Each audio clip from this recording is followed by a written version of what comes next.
जनवरी 2026 की वो बड़ी बड़ी सुर्खियां याद है? चलिए एक फटाफट चैलेंज लेते हैं और अपनी याददाश्त को परखते हैं।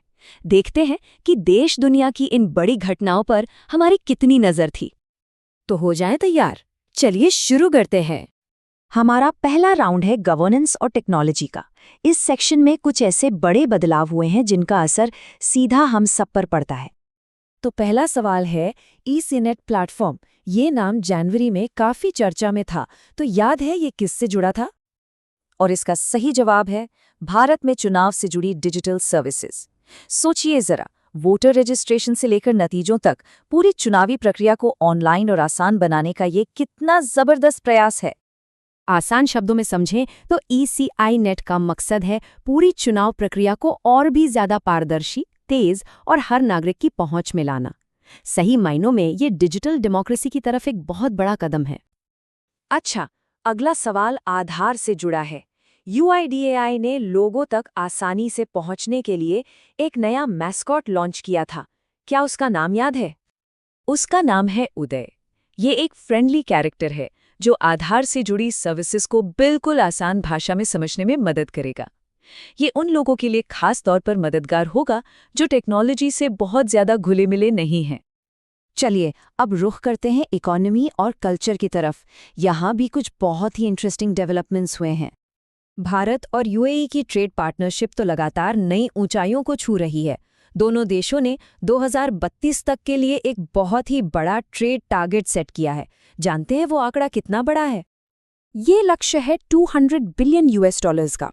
ये सिर्फ एक नंबर नहीं है, बल्कि ये दिखाता है कि ट्रेड, इन्वेस्टमेंट और टेक्नोलॉजी में दोनों देश एक दूसरे के कितने मजबूत पार्टनर बन रहे हैं। अब एक सवाल हमारी कृषि विरासत से जुड़ा है।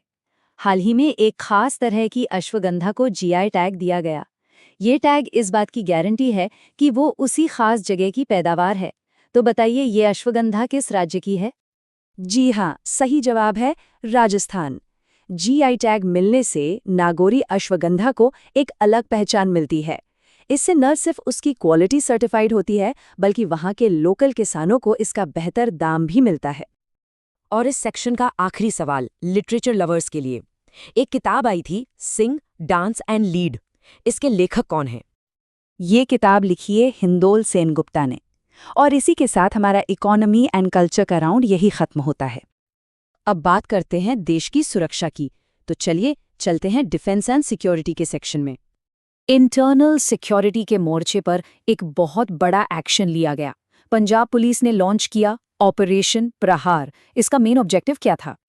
इसका सीधा सा मकसद था संगठित डकैत गैंगस्टर नेटवर्क्स की कमर तोड़ना, ताकि राज्य में लॉ एंड ऑर्डर को फिर से मजबूत किया जा सके। देखिए, ये समझना जरूरी है कि ऑपरेशन प्रहार कोई रूटीन पुलिस ऑपरेशन नहीं था।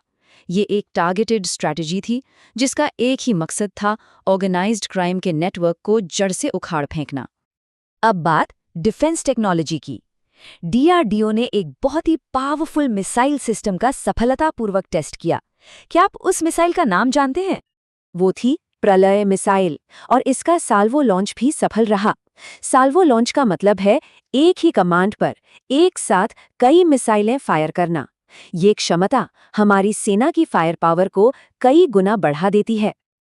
और अब इस चैलेंज का आखिरी राउंड, एनवायरनमेंट एंड डिस्कवरी। चलिए देखते हैं कि नेचर की दुनिया से क्या दिलचस्प खबरें आईं। तो पर्यावरण से जुड़ा हमारा सवाल है स्वपर्णिका नदी। ये हाल ही में अपने संरक्षण के प्रयासों की वजह से काफी चर्चा में थी। तो ये नदी किस राज्य में है? सही जवाब है कर्नाटक। ये घटना हमें याद दिलाती है कि हमारी नदियों और नेचुरल रिसोर्सेज को बचाना कितना ज्यादा जरूरी है। और अब इस चैलेंज का आखिरी और शायद सबसे दिलचस्प सवाल। वैज्ञानिकों ने एक बहुत ही दुर्लभ एम्फीबियन प्रजाति खोजी है, गेगिनियोफिस वाल्मीकि, जो जमीन के नीचे रहती है। ये अनोखा जीव भारत के किस इलाके में मिला? इसे खोजा गया है वेस्टर्न घाट्स में। ये डिस्कवरी इस बात का पक्का सबूत है कि वेस्टर्न घाट्स में आज भी अनगिनत ऐसी प्रजातियां मौजूद हैं जिनके बारे में हम जानते तक नहीं, और जिन्हें प्रोटेक्ट करना हमारी जिम्मेदारी है। तो ये थी हमारी जनवरी 2026 की एक तेज दर्रार झलक। चलिए अब फटाफट एक नज़र डालते हैं आज के की टेकअवेज पर। तो हमने देखा कि कैसे ईसीनेट के साथ गवर्नेंस डिजिटल हो रहा है, यूएई के साथ हमारी इकोनॉमिक पार्टनरशिप नई ऊंचाइयों पर है, प्रलय मिसाइल जैसी टेक्नोलॉजी से हमारा डिफेंस मजबूत हो रहा है और वेस्टर्न घाट्स जैसी जगहों पर आज भी नई नई बायोलॉजिकल डिस्कवरीज हो रही हैं। और अब एक सवाल जो सोचने पर मजबूर करेगा, डिजिटल गवर्नेंस, $200 बिलियन की ट्रेड डील या फिर प्रलय जैसी डिफेंस क्षमता, इन सब में से कौन सा डेवलपमेंट भारत के भविष्य पर सबसे गहरा असर डालेगा? इस पर सोचिएगा जरूर।